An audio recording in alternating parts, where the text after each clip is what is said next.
ವರ್ಷದಿಂದ 25 ವರ್ಷದಿಂದ ಸ್ಥಾಪನೆ ಆಗಿರೋಂಥ ಏರಿಯಾಗಳಿವೆಲ್ಲ. ಇದು ಜಾಸ್ತಿ ಒತ್ತಡ ಇದೆ ಇಲ್ಲಿ. ಇಲ್ಲೆಲ್ಲ ಮಿಡ್ಲ್ ಕ್ಲಾಸ್ ಜನ ಇರೋದು, ಎಲ್ಲ ಮಿಡ್ಲ್ ಕ್ಲಾಸು ಜನ ಜಾಸ್ತಿ ಇರೋದು. ಭಾಳ ಜನ ಹೊಸದಾಗಿ ಬಂದು ಸೇರ್ಕೊಂಡಿದ್ದಾರೆ. ಕೆಂಪೇಗೌಡ ಲೇಔಟ್ ಕೂಡ ಇಲ್ಲೇ ಪಕ್ಕದಲ್ಲಿ ಇದೆ. ಸೊ ಅನೇಕ ಸಮಸ್ಯೆಗಳು, ಮೂಲಭೂತ ಸೌಕರ್ಯ ಇದೆ. ಇದೆಲ್ಲ ನಾನು ಗಮನದಲ್ಲಿ ಇಟ್ಕೊಂಡಿದ್ದೇನೆ. ಅದಕ್ಕೋಸ್ಕರ ನೋಡಿ, ಭಾಳ ಜನ ಬಂದು, ನೂರಾರು ಜನ ಬಂದು ತಿಳಿಸಿದ್ದಾರೆ. ಮತ್ತೆ ಇನ್ನೊಂದಿನ ಕೂಡ ಒಂದು ಅವಕಾಶನ ಈ ಭಾಗಕ್ಕೆ ಬರ್ತೀನಿ.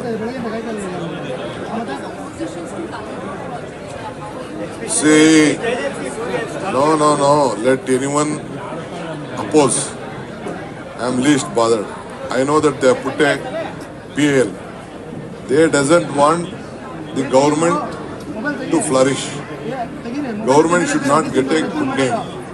What is the opposition? They am not acquiring any land. Only one small land of near this Christ college or something. I think some university. Some ports will be there. I will look at it personally. If it is there, I will look at an alternative also. ನಾನು ಇದನ್ನ ಇಲ್ಲಿ ಏನು ಲಾಲ್ಬಾಗ್ ಏನು ಹೇಳ್ತಿರಲ್ಲ, ಲಾಲ್ಬಾಗ್ ಏನು ತೊಂದರೆ ಆಗುದಿಲ್ಲ, ಒಳಗಡೆ ಹೋಗ್ತದೆ. ಒಂದು ಸೈಡಲ್ಲಿ 1 ಎಕರೆಯಲ್ಲಿ ಸದ್ಯಕ್ಕೆ ಕೆಳಗೆ ಇದನ್ನ ಕೆಲಸ ಮಾಡ್ಬೇಕಾದ್ರೆ ಉಪಯೋಗಿಸ್ಕೋತೀವಿ. ಆಮೇಲೆ ಅದನ್ನ ಕ್ಲೀನ್ ಮಾಡಿ ಪಾರ್ಕ್ ಆಗಿ ಮಾಡ್ತೀವಿ. ನೋಡಪ್ಪ, ತೇಜಸ್ವಿ ಸೂರ್ಯ ಅದನ್ನ ಯಾರು ಇಡೀ ಬೆಂಗಳೂರು ಒಳಗಡೆನೆ ಕುರಿಬೇಕು, ಹೊರಗಡೆ ಏನು ಮಾರಕ್ಕಾಗಲ್ಲ. ಅವನ ಮಾತೆಲ್ಲ ಕೇಳ್ಕೊಂಡು ನಾನು ಇರ್ಸಕ್ಕಾಗಲ್ಲ. ಬಾಂಬೆಲೆಲ್ಲ ಲಕ್ಷಾಂತರ ವರ್ಷದಿಂದ ಇದ್ದಂತ ಬಾಂಬೆನ ಕುರಿತಾ ಇದ್ದಾರೆ, ಡೆಲ್ಲಿಲ ಕುರಿತಾ ಇದ್ದಾರೆ. I will not yield to him at any point of time. ಹೋರಾಟ ಮಾಡೋರೆಲ್ಲ ಮಾಡೇ ಮಾಡ್ತಾರೆ.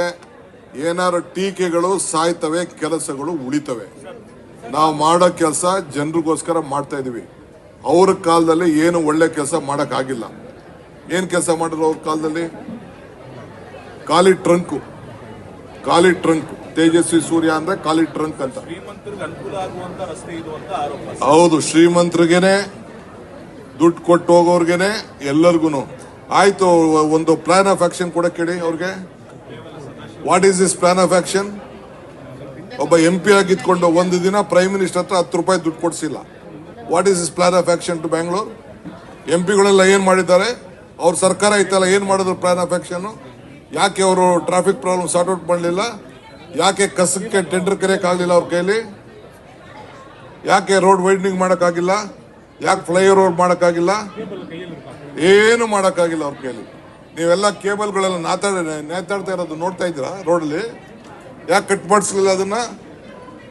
ಎಲ್ಲ ಮಾಫಿಯಾ ಜೊತೆ ಸೇರ್ಕೊಂಡು ಬೆಂಗಳೂರನ್ನ ಹದಗೆಡಿಸಿ ಇಡೀ ರಾಜ್ಯನೇ ಹದಗೆಡಿಸೋದಕ್ಕೆ ಇವತ್ತು 140 ಜನ ಇವತ್ತು ನಮ್ಮನ್ನು ತಂದು ಇಲ್ಲಿ ಕುಣಿಸಿರೋದು. We will do our work. We are committed. ಈ ರಾಜ್ಯದ ಬೆಂಗಳೂರು ಗ್ಲೋಬಲ್ ಸಿಟಿ ಇದು. ಈ ಗ್ಲೋಬಲ್ ಸಿಟಿನ ಕಾಪಾಡಕ್ಕೆ ಏನ್ ಬೇಕೋ ನಾವು ಮಾಡೇ ಮಾಡ್ತೀವಿ.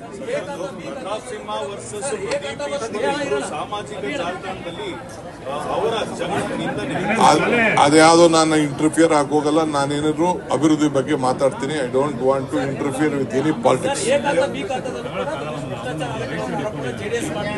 ಎ ಖಾತಾ ಬಿ ಖಾತಾ ಕುಮಾರಸ್ವಾಮಿ ಏನ್ ಮಾಡಿದ್ದಾರೆ ಅಂತ ನಾನು ಕರೀತಾ ಇದ್ದೀನಲ್ಲ, ಯಾವ್ದಾದ್ರು ಚಾನೆಲ್ ಬನ್ನಿ ಅಂತ.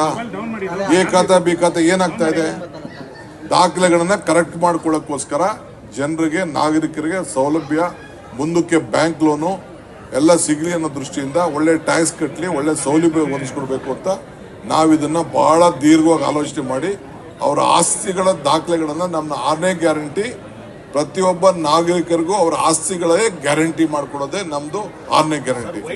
ಆ ಕೆಲಸವನ್ನು ಹೆಚ್ಚಿನ ವಿಡಿಯೋಗಳಿಗೆ ಪ್ರತಿಧ್ವನಿ ಯೂಟ್ಯೂಬ್ ಚಾನೆಲ್ ಸಬ್ಸ್ಕ್ರೈಬ್ ಮಾಡಿ, ಬೆಲ್ ಐಕಾನ್ ಕ್ಲಿಕ್ ಮಾಡಿ.